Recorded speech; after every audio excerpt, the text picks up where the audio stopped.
This is the 810 note door, otherwise known as the biggest bottleneck in Banjo-Kazooie any percent speedrunning.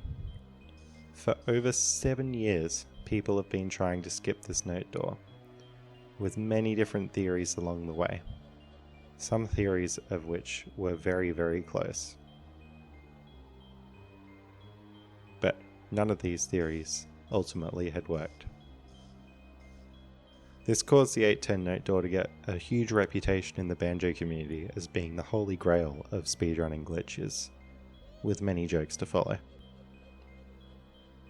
Back in late 2015, when I joined the Banjo community, I instantly started looking at this glitch and trying to skip this note door.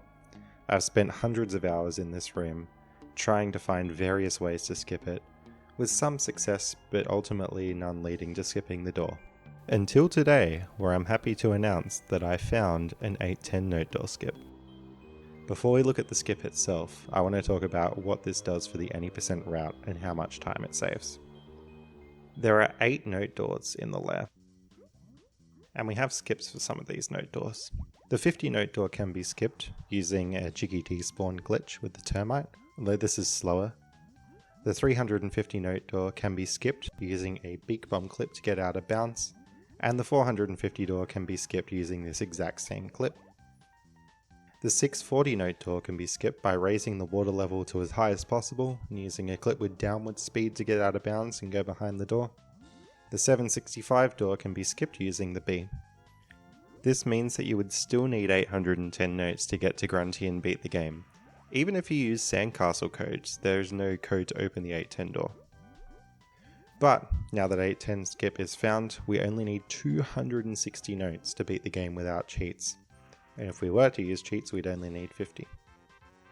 Looking at the actual route differences, in the current route, we go from Mumbo's Mountain, Treasure Trove Cove to Clanker's Cavern, Clanker's Cavern up to Frazizi Peak, mainly to get notes, Frazizi Peak to Mad Monster Mansion.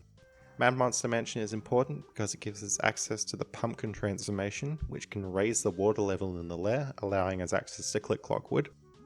From Click Clock Wood we get the bee, which we can use to clip out of the Click Clock Wood lobby and break the game. The bee can get into any level without opening it. So we go to Rusty Bucket Bay without opening it, Gobies without opening it, Bubble Gleep Swamp without opening it, all to get notes, enough to get 810 to fight Grunty.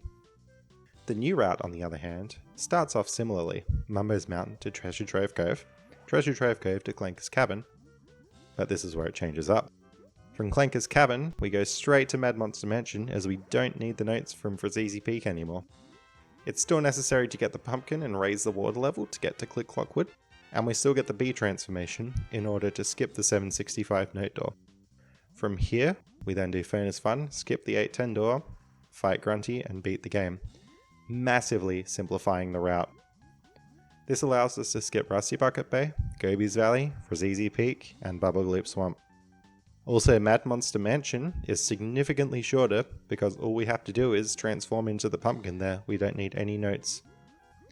And then, Click Clock Wood is also shorter because all we have to do is transform into the bee. We don't need to visit any seasons other than spring. So this will save significant time.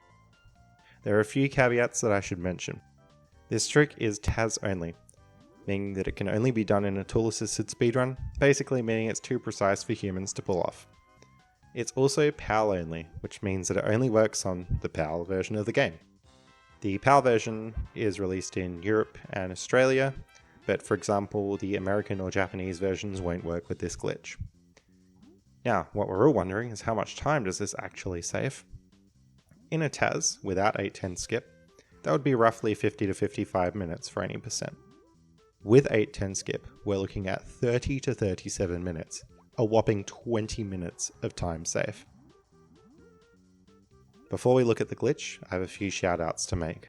First of all is Isotage for making ScriptHawk, which is a tool that helps immensely with glitch hunting in this game, and he also did a lot of research into 810 skip as well. Min similarly helped with ScriptHawk, did a lot of research into 810 skip, helped a lot with this video as well as Isotage, and helped with motivation. Hyper or Hyper Resonance did the Banjo-Kazooie 100% TAS, and he was very motivating and does a lot of stuff with this game. Finally, Chronicies. Chronicies found a lot of the bread and butter glitches in this game, and her work back in kind of 2012 to 2015 roughly really inspired me with this game. And finally, if you'd like technical details of this glitch, I've got a video in the description which goes over exactly what's happening and sort of how it all works. But for now, the moment we've all been waiting for, here is 810 note door skip in Banjo-Kazooie. Enjoy.